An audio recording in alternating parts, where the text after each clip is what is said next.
Drago spletno občestvo, lep pozdrav, midva sva Gregor in Lojze, oziroma Lojze in Gregor, kot želite, in imajo kar nekaj skupnih točk, poleg istega frizerja, še to, da naju druži velika strast do športa in tretja zadeva, vsaj tretja, je pa to, da sva bila lep kos najine novinarske kariere sodelavca na Siolu, še posebej na njegovih družabnih omrežjih, in zato sva se domislila enega mini projekta.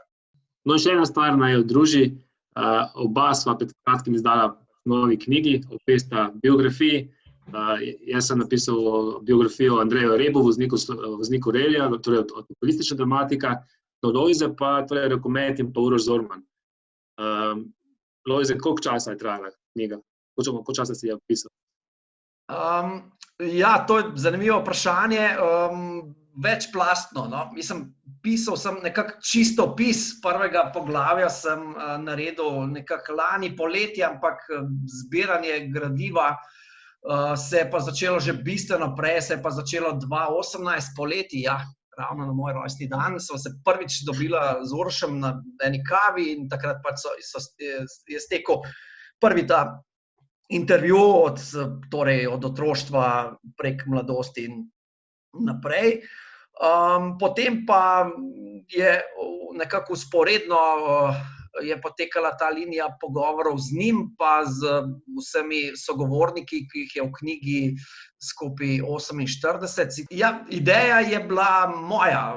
Nekako bral sem biografijo enega drugega slovenskega športnika in pol tako se mi je ena žarnica posvetila. Saj nekaj podobnega bi pa tudi jaz lahko napisal, če sem napisal že na stotine člankov in intervjujev, bi to lahko mogoče zavil tudi še v kakšen drug žanr. Pol, ne vem, sem mu predlagal in je bil kar dokaj hitro zano, ni ga bilo treba nič strašno prepričevati in pol je zadeva še malo smo pustili stati, ne, kot rečejo Primorci. Pa da ne bo samo o meni, Gregor, si me ti kar bistveno prehitil že s knjigami, ne. V bistvu tale biografija Andreja Jereba je tvoja že tretja knjiga. Daj mi povej, a je bila nekako spontana nadgradnja dveh usodnih strasti ali si dobil kakšno posebno iskro, da si pa zdaj šel v te biografske sfere pisanja? V bistvu se že po prvi knjigi Usodna strast ena so se enkrat z Andrejem pogovarjali, to že zelo dolgo poznavaš, skupaj v njegovih dirkah in tako naprej. In sem mu pač predlagal, ne, kaj pa če bi enkrat to naredili, ne, on pač prvi odziv ni bil, da bi bil pozitiven, oziroma ideja mu ni bila tako najbolj všeč. Predvsem pa zato, ker ni on tak, da bi se zdaj pa nekaj bi ven izpostavljal, pa se nek spomenik postavil v obliki knjige. Po tem časoma, tudi sam povedal, se je pač tudi sam pri sebi to on razmišljal, da mogoče pa to ne bi bilo slabo, ne. Da mogoče bo tudi on v tej knjigi videl neko drugo, tudi neko zgodbo, ki jo lahko pač pove, to za neko širšo javnost, no. Tako da potem, že ko sem jaz drugo knjigo pisal, Usodna strast 2, me je on že kar malo preganjal, da bi knjiga to lahko naredila, no, in potem že preden sem jaz svojo knjigo končal, sem mogel tako obljubiti že, ne. Pa ko končam mojo, pa dejansko začneva z njegovo takoj, no. In je bilo res vmes mogoče 2 meseca premora, no, so pa kar že začela. Tudi sam priznam, sem malo, ker je to moj prvenec, no, sem mogoče majčkeno bolj enostavno si se skupaj predstavljal, no, ampak absolutno mi je zdaj več kot jasno, da ni knjiga končana takrat, ko pri tekstu napišeš na zadnjo piko, ampak je potem že milijon nekih dejavnosti. Ja. Ko si mi povedal, da pišeš, tako me je najprej spreletelo, pa kako mu to znese, ne, vemo, da si pisalna mašina, ne, ti skozi nekaj ustvarjaš milijon člankov, bolj si produktiven, skozi z računalnikom oziroma na terenu ali pa po takih in drugačnih zgodbah brskaš. Kako ti je ratalo v ta tvoj urnik vkomponirati še pisanje knjige, glede na to, da pač v službi počneš isto, ne, se pravi, včasih je, pri meni je tako, ne, da recimo, ne vem, komentiranje pa pisanje se ful lepo dopolnjujeta, ne. Torej, šport je z enega vidika opisan na ta pač pisalni internetni način, takrat, ko pa komentiram, ne, pa v bistvu ene druge funkcije in talente vklopim. Tukaj je pa dvakrat pisalna zgodba. Kje si črpal energijo? Ali je bila to strast, iskrica, ali 96 kav, ali kaj četrt? Ja, kaj je bilo kar veliko. To moče bil naslednjič kakšnega sponzorja, da vem za kave. Kje ste? Javite se. Pač se najde, no? Če si nekaj želiš, pa si nekaj, predvsem nekaj, da si nekaj odločiš, da boš pa to naredil, potem se pač tudi čas najde. Je pa res, veliko je tekanja, veliko vikendov, veliko večinov, ko pa lahko drugega, pa bil pa drugega. Se pač moraš kar malo prisiliti in ni delati. Bo rekel, ni zdaj to ono. Jaz sem mogoče po prvi knjigi še mislil, da boš pač čakal na nek navdih, pa ko bo, ne. To, ki se moraš malo prisiliti, pa a je on res optimalen dan, pa ni optimalen dan za pisanje, se moraš pač spraviti v ta mood, ne, in delati. Mi je pa tudi fajn, no, veš, ker v zadnjih 10 let smo se že kar malo razvadili, recimo na internetu, pišemo veliko kratkih tekstov, krajši teksti, drugače pač struktura, vse je bolj strnjena, besedila so na internetu. In jaz sem že recimo potem pri drugi knjigi videl, že preden sem začel pisati, sem imel enkrat za narediti nek članek, nekaj 12,000 znakov za eno revijo in jaz sem že po njih 5-6 znakih že vse povedal. Ne, in mi je bilo kar šita, sem to že kar pozabil, kako se dolge tekste piše. In je to nek motiv, da sem se lotil še takrat druge knjige, da sem se tudi malo spet nazaj spravil. Pa v bistvu mi je to celo potem nek hobi postal, no. Pač je ena taka drugačna zvrst pisanja, so knjige in skoraj pač neka sprostitev oziroma nek tak način ustvarjanja, da pač ti pol ni težko, ne. Si moraš v te čas si vzeti naprej večer, pa za vikend iti delati kamorkoli že, ne. Sem pa v bistvu že res pred drugo in pred to knjigo zdaj, ko sam pri sebi pač vprašal, potem sem začel prvo poglavje pisati, ne, a sem pripravljen nič še enkrat skozi to, ne. Da vem, sploh, ko zdaš svojo knjigo, to je od pisanja do koncepta, do potem zbiranja fotografij, do potem postavljanja, urejanja, tiska, do prodaje, to je ni konca skoraj, to je kar večletni projekt. Tako da se moraš pač vprašati, že kar fajn, nekako se mi zdi, samega sebe pač vprašati, no, ali si pripravljen tako, ali ne. Vedem bil v bistvu največji tako, bom rekel, strah, ne. Jaz sem rekel Andreju, da pač pisala bo biografijo v prvi osebi, tako da on govori, ne. In seveda, on tudi bi malo skeptičen, kako bo to bilo, no, pa kaj sem rekel, sve že ogromno, toliko časa pa skupaj, jaz pač vem, kako ti razmišljaš, te tako dobro poznam, da ne bo problema. Ampak vseeno, ne, jaz sem pač prvo poglavje napisal, sem rekel, eno poglavje pač napišem, bom dal za prebrati in potem boš pač povedal, kako se ti zdi, ne.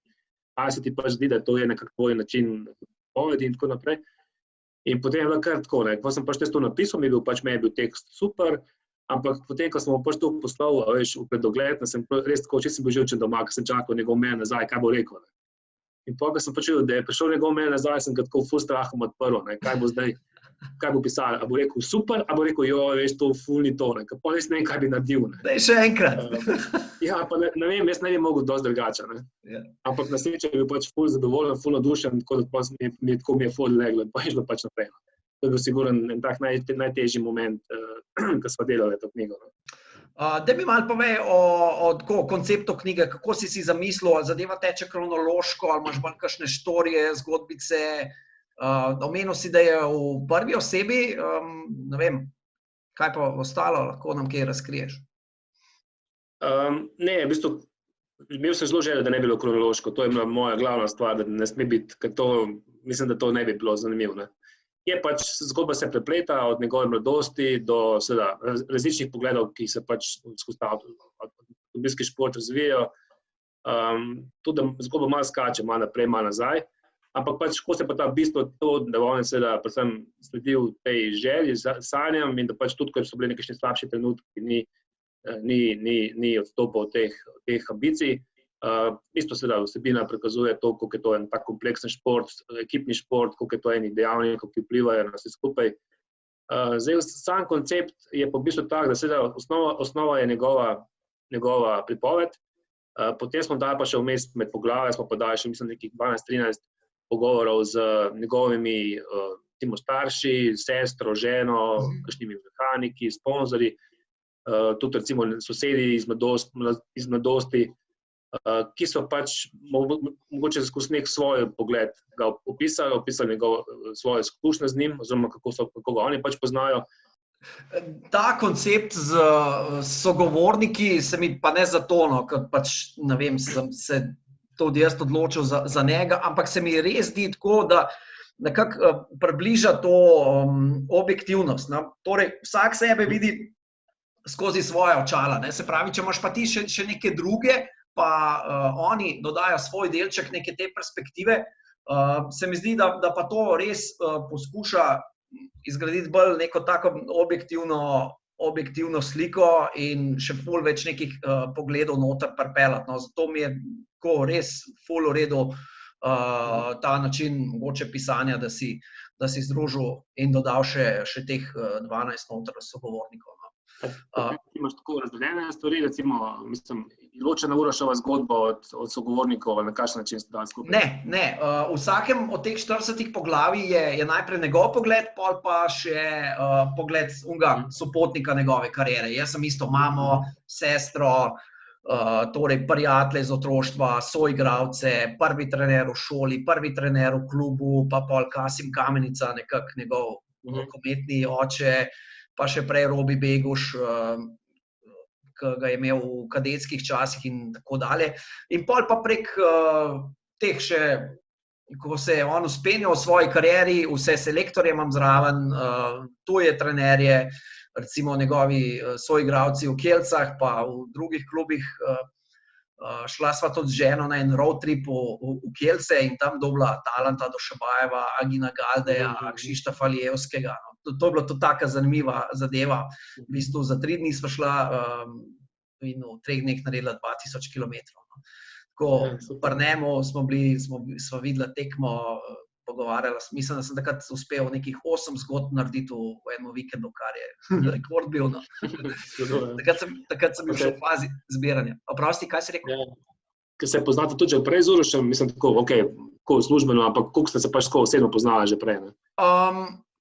Mislim, v času pač mojega delovanja na žurnalu Pasiolu sva en tak vsaj soliden odnos zaupanja vzpostavlja. No. Se mi zdi pač na vidiku tega profesionalnega ustvarjanja. Jasno, pač kličeš ljudi, se z njimi pogovarjaš, delaš intervjuje, krajše, daljše zgodbice, kličeš za komentarje, si na tekmah.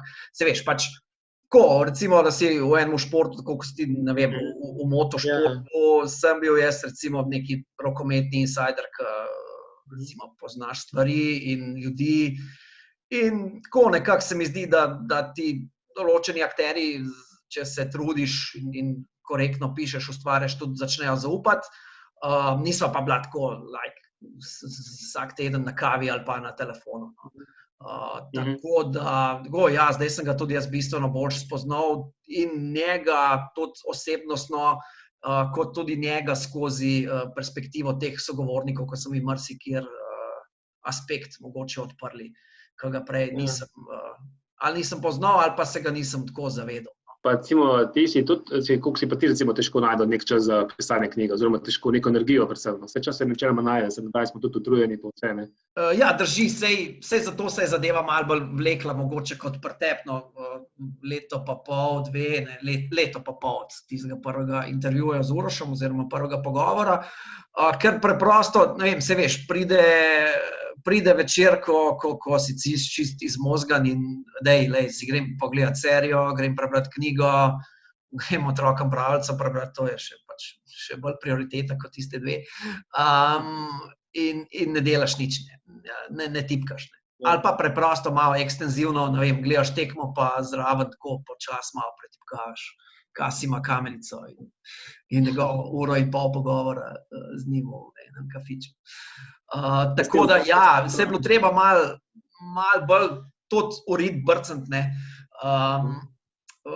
Precej intenzivno je bilo pa res zadnjo jesen, torej od začetka septembra pa do konca leta ali pa do konca januarja. Takrat je bilo pa kar res, praktično ves prosti čas je bil namenjen knjigi.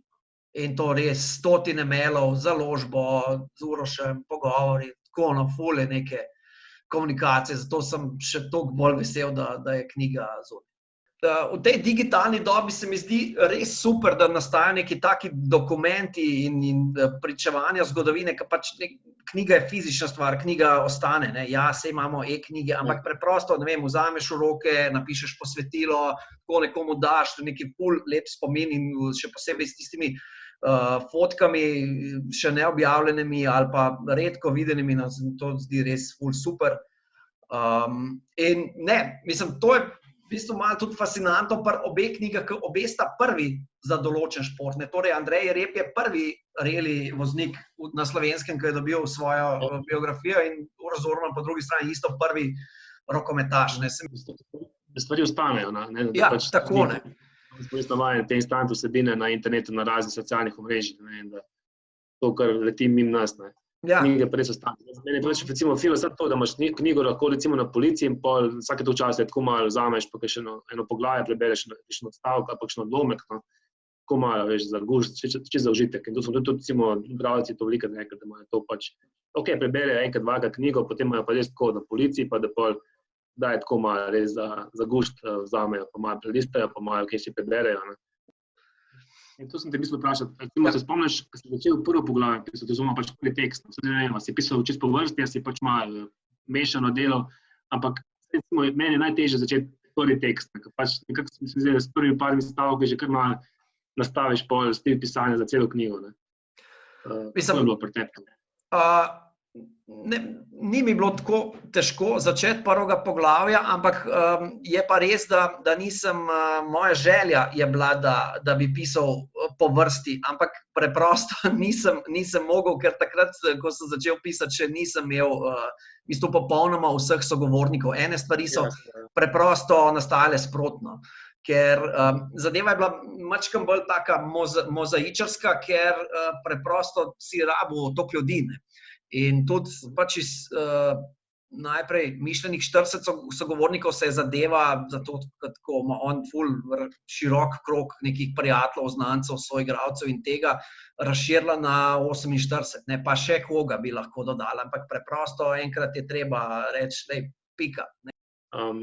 Meni je predvsem recimo tudi všeč pri mojih prvih dveh knjigah, da niso to zdaj, niti niso bili kupci, predvsem neki dirkači, pa neki, ki jih poznal iz tega okolja, ampak so bili pač čisto res naključni ljudje, ki jih nisem poznal, ki jih nismo jih poznali, da bi zdaj pa neki že ful spremljali recimo dirke pa ta šport. In to mi je bilo pač fajno, ker meni je bilo pač vedno želja, da pišem tudi vsebine za malo širšo javnost. Ne samo za tiste, ki jih to itak zanima, pa ki to itak spremljajo vsakodnevno, ampak mogoče za nekoga, da mu znaš pač približati nek šport, zakaj je toliko zanimiv, zakaj je to nekateri toliko premami, da se s tem ukvarjajo. Zato je pač tak šport, tudi recimo nogomet, košarka, rokomet, pač nisem tisto neka igra žogo, levo, desno, pa v zadju tisto, to spoznava, verjamem, da je veliko psiholoških, veliko zanimivih stvari, tiste glavna stvar, ki te pritegne. Zdaj moraš povedati za konc, naslednja knjiga daj napišeš, to je nujno. Mislim, da si bom vzel zdaj malo premora, pa to bo več kot tvoja 2 meseca, tako, ko si ti vzel.